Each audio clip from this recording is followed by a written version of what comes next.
So after some time has gone by, it's now the moment to smooth my tile. So I have my freshly cut tile from a day or two ago. So it's not that fresh, but it's a newly cut tile, and I placed it in my Ziploc bag and I purposely trapped air in, as you can see. So I almost have like this balloon-like effect happening in my bag. I want you to wrap your tile that way as soon as you cut it. Leave it in the bag like that with trapped air for about a day or two. And then once that time goes by, take your tile out, as I'm doing right now, and the tile should be a little bit easier to work with. The tile should have like stiffened up a little bit, which is good. That makes it easier to smooth.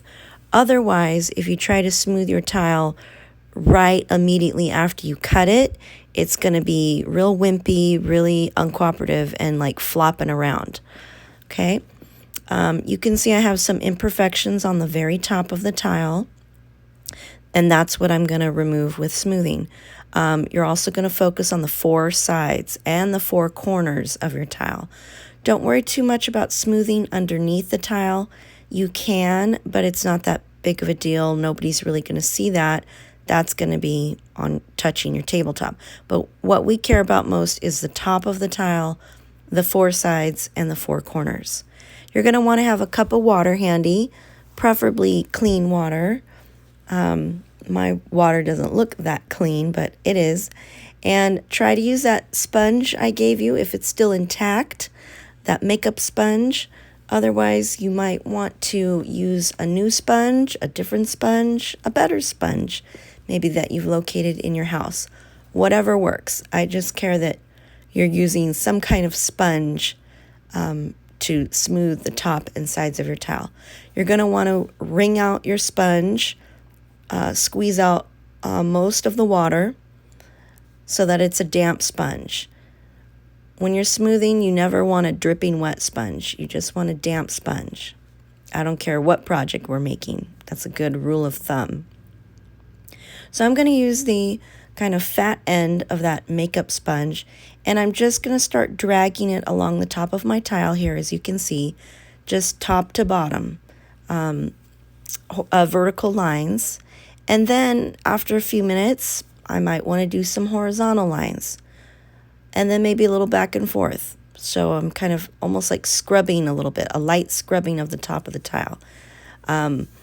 Some stubborn imperfections and dents might need a circular motion instead, as you can see right here.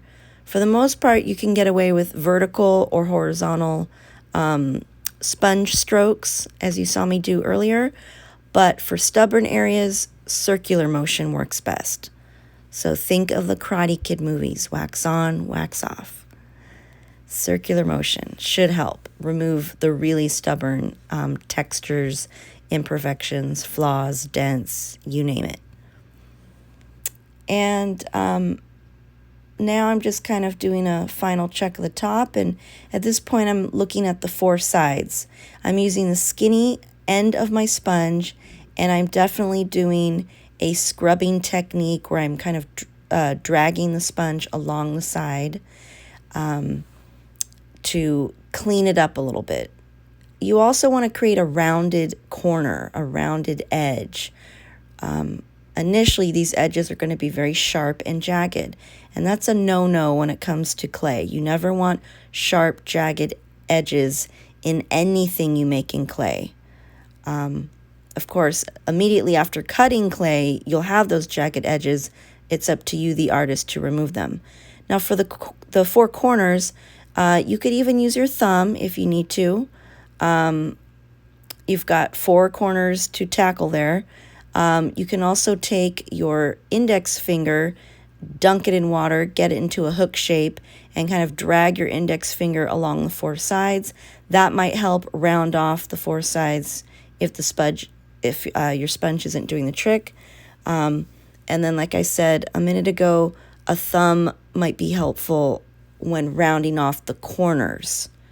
So you can use an index finger along the 4 sides and then a thumb at each corner, if your sponge isn't being that helpful.